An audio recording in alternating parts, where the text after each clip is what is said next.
ஓடு. படிச்சு செத்தான்னு வரலாறே கிடையாது. சுட்டெழுத்துகள் வினா எழுத்துகள். முதல்ல சுட்டெழுத்துகள்னால் என்னன்னு பார்த்துருவோம். சுட்டெழுத்துகள் அவன், இவள், அங்கு, இங்கு, அந்த, இந்த ஆகிய சொற்களை கவனியுங்கள். அவை ஒன்றை சுட்டி காட்டுகின்றன. இவ்வாறு சுட்டி காட்டுவதற்கு அச்சொற்களில் முதலில் அமைந்துள்ள ஆ, இ ஆகிய எழுத்துக்களே காரணமாகும். இவ்வாறு ஒன்றை சுட்டி காட்ட வரும் எழுத்துக்களுக்கு சுட்டெழுத்துகள் என்று பெயர். ஆ, இ, உ ஆகிய 3 எழுத்துக்களும் சுட்டெழுத்துகள் ஆகும். சுட்டெழுத்துக்கள் மொத்தம் 3. அதில் ஆ, இ, உ. ஆனால் இன்று உ என்னும் எழுத்தை சுட்டாக பயன்படுத்துவதில்லை. சுட்டெழுத்துக்கள் மொத்தம் 3. அதில் ஆ, இ, உ. ஆனால் உ என்ற சுட்டெழுத்துக்களை இன்றைக்கு பயன்படுத்துறதில்லை. இந்த உ எங்கே பயன்படுத்துகிறாங்கிறத பார்ப்போம். பாக்ஸில் உள்ளதை பாருங்கள். அருகில் உள்ளவற்றிற்கும் தொலைவில் உள்ளவற்றிற்கும் இடையில் இருப்பதை சுட்டிக்காட்ட உ என்ற சுட்டெழுத்தை அக்காலத்தில் பயன்படுத்தப்பட்டுள்ளது. எடுத்துக்காட்டால் உது, உவன்னு கொடுத்துருக்காங்க. அது, இதுன்னு பயன்படுத்துறதுக்கு இடையில் உள்ளது சொல்கிறதுக்கு உதுன்னு சொல்லியிருக்காங்க. அவன், இவன்னு இடையில் உள்ளது சொல்கிறதுக்கு உவன் பயன்படுத்திருக்காங்க. உ என்ற சுட்டெழுத்து இன்றைக்கி பயன்பாட்டில் இல்லை. ஆனால் சுட்டெழுத்து மொத்தம் 3. ஆ, இ, உ. சுட்டெழுத்து மொத்தம் 3. பயன்பாட்டில் இல்லாத சுட்டெழுத்து உ. இதை நல்லா பார்த்துங்க. அடுத்தது அகச்சுட்டு, புறச்சுட்டு, அண்மை சுட்டு, சேய்மை சுட்டு, சுட்டு திரிபு. இதெல்லாம் என்னன்னு பார்ப்போம். ஃபஸ்ட்டு அகச்சுட்டு. இவன், எவன், இது, அது இச்சொற்களில் உள்ள சுட்டெழுத்துக்களை நீக்கினால் பிற எழுத்துக்கள் பொருள் தருவதில்லை. இவ்வாறு சுட்டெழுத்துக்கள் சொல்லின் உள்ளேயே இருந்து சுட்டுப்பொருளை தருவது அகச்சுட்டு எனப்படும். இவன், அவன், இது, அது அந்த சொல்ல பாருங்கள். அதில் சுட்டெழுத்து என்னன்னா ஆ, இ, ஆ. இந்த எழுத்தை நீக்கிட்டாக அந்த சொல் பொருள் தராது. இதில் ஈயும் ஆவும் நீக்கி பாருங்கள், பொருள் எதுவுமே தராது. இது மாதிரி பொருளை நீக்கினா பொருள் தராதது அகச்சுட்டு. சொல்லின் உள்ளேயே இருந்து பொருள் தருவது அகச்சுட்டு. அடுத்தது புறச்சுட்டுனா என்னன்னு பார்ப்போம்.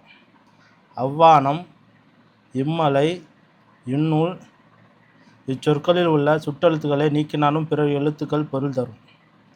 இவ்வாறு சுட்டெழுத்துக்கள் சொல்லின் வெளியே இருந்து சுட்டுப்பொருளை தருவது புறச்சுட்டு எனப்படும். அவ்வானம், இம்மலை, இந்நூலை பாருங்கள். இதில் உள்ள சுட்டெழுத்துக்களை ஆ, ஈயை நீக்கி பாருங்கள். அவ்வானம், அதில் ஆவை நீக்கிட்டோம்னா வானம் பொருள் தருதா. அடுத்தது இம்மலை, இதில் ஈயை நீக்கி பாருங்கள், மலை பொருள் தருதா. அது மாதிரி இந்நூல், இதில் ஈயை நீக்கினா நூல் பொருள் தருதா. இது மாதிரி அந்த சுட்டெழுத்துக்களை நீக்கினாலும் பொருள் தருது. அதாவது சொல்லின் வெளியே இருந்து சுட்டுப்பொருளை தருவது. ஆ, ஈங்கிறது சொல்லு உள்ளே இல்லாமல் சொல்லின் வெளியே இருக்குது. அதில் அகச்சுட்டில் சொல்லின் உள்ளே இருக்கும். அவன், இவன், இது, அதுங்கிற மாதிரி அந்த சொல்லின் உள்ளே இருக்கும். ஆனால் நீக்கினா பொருள் தராது. ஆனால் புறச்சுட்டில் நீக்கினாலும் பொருள் தரும். அதாவது அவ்வானம், இம்மாலை அது நீக்கினா பொருள் தருது. அதுதான். அடுத்து அண்மை சுட்டுனா என்னன்னு பார்ப்போம். இவன், இவர், இது, இவை, இம்மரம், இவ்வீடு இச்சொற்கள் நாம் அருகில் உள்ளவற்றை சுட்டி காட்டுகின்றன. எனவே இது அண்மை சுட்டு எனப்படும். அண்மை சுட்டுக்குரிய எழுத்து ஈ ஆகும். அதாவது அருகிலேயே இருக்கிறத சுட்டி காட்டுறது பயன்படுத்துறது அண்மை சுட்டுன்னு சொல்கிறாங்க. அதுக்கு பயன்படுத்துகிற எழுத்து ஈ. அண்மை சுட்டு உரிய எழுத்து ஈ. அண்மையில் உள்ளதை சொல்கிறது, அதாவது இவன், இவர், இது, இவைன்னு சொல்கிறோம். பக்கத்திலே இருக்கிறத சொல்கிறது அண்மை சுட்டு. அடுத்தது செய்மை சுட்டுனா என்னென்னு பார்ப்போம். செய்மை சுட்டு அவள், அவர், அது, அவை, அவ்வீடு, அம்மரம் இச்சொற்கள் தொலைவில் உள்ளவற்றை சுட்டுகின்றன. எனவே இது செய்மை சுட்டு எனப்படும். செய்மை சுட்டு உரிய எழுத்து ஆ. அதாவது அண்மை சுட்டு உரிய எழுத்து ஈ, செய்மை சுட்டு உரிய எழுத்து ஆ. அதாவது தொலைவில் உள்ளதெல்லாம் அவள், அவன், அவர் அது மூலம் கூப்பிட்றோம்ல. அருகில் உள்ளவங்களாம் இவன், இவர்னு கூப்பிட்றோம். அதாவது அண்மை சுட்டு உரிய எழுத்து ஈ, செய்மை சுட்டு உரிய எழுத்து ஆ. அடுத்து சுட்டு திருப்பு. அம்மரம், இவ்வீடு ஆகியவை புறச்சுட்டுகள் என்பதை அறிவோம். இச்சொற்களை அந்த மரம், இந்த வீடு என்று வழங்குகிறோம். அதாவது இதுக்கு முன்னாடி நம்ம பார்த்துருப்போம். அதாவது புறச்சுட்டில் அவ்வானம், இம்மலை, இந்நூல் அப்படிங்கிறத பார்த்துருப்போம். அதில் அதாவது சுட்டெழுத்துக்களை நீக்கினோம்னா பொருள் தரும். அதாவது அவ்வானங்கிறதுல ஆவை தான் நீக்குவோம். ஆனால் இதில் சுட்டு திருப்பில் அந்த ஆவுக்கு பதிலாக அந்த இந்த என வந்துடும், வார்த்தை வந்துடும். அதாவது ஆ ஈ ஆகிய சுற்றெழுத்துக்கள் மாற்றம் பெற்று அந்த இந்த என வழங்குகின்றன. இவ்வாறு ஆ ஈ ஆகிய சுற்றெழுத்துக்கள் அந்த இந்த என திரிந்து சுட்டுப்பொருளை தருவது சுட்டுத்திரிபு எனப்படும். நல்லா பார்ப்போம். சுட்டுத்திரிபுங்கிறது வந்து அம்மரம் இவ்வீடு ஆகியவை புறச்சுட்டுகள் என்பதை அறிவோம். இச்சொற்களை அந்த மரம் இந்த வீடு என்று வழங்குகின்றோம். அதாவது ஆ ஈங்கிற சுற்றெழுத்து வந்து அந்த இந்த என இப்போ வழங்குறது வந்து தான் சுட்டுத்திரிபு. இது மாதிரி திரிஞ்சு வர்றது, சுற்றெழுத்து திரிஞ்சு வர்றது. ஆ ஈங்கிறது அந்த இந்தன்னு திரிஞ்சு வர்றது சுட்டுத்திரிபு.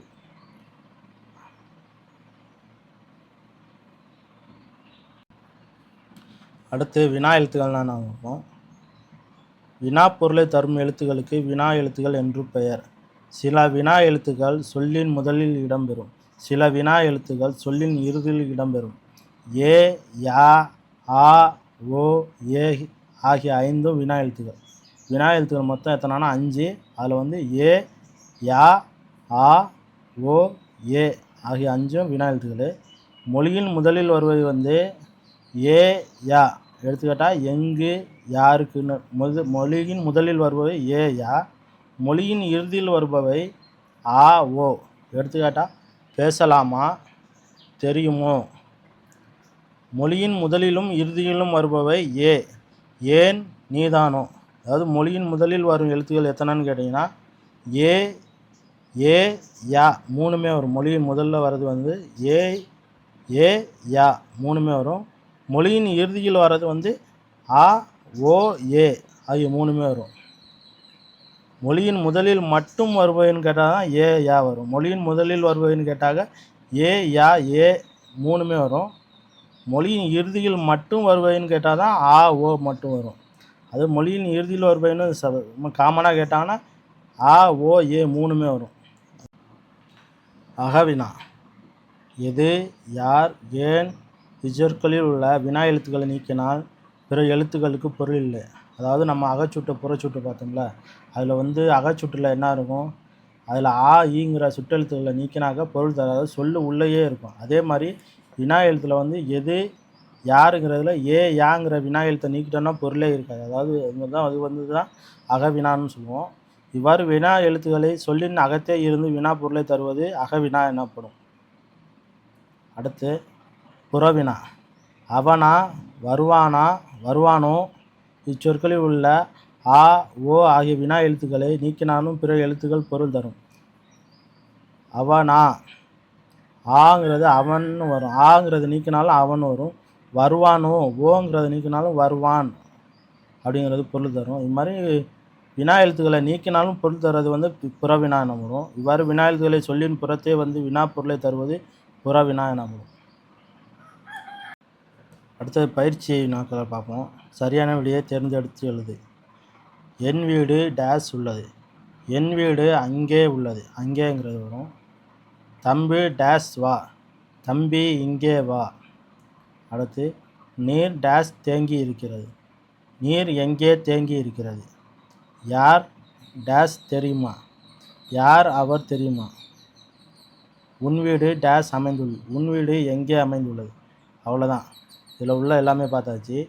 இப்போ சுற்றெழுத்துக்கள் வினா எழுத்துக்கள் பார்த்தாச்சு. அடுத்த இன எழுத்துக்கள் பார்க்கணும். இந்த வீடியோ பிடிச்சிருந்தா லைக் பண்ணுங்கள், ஷேர் பண்ணுங்கள், கமெண்ட் பண்ணுங்கள். சேனலை மறக்காமல் சப்ஸ்கிரைப் பண்ணுங்கள். நன்றி, வணக்கம்.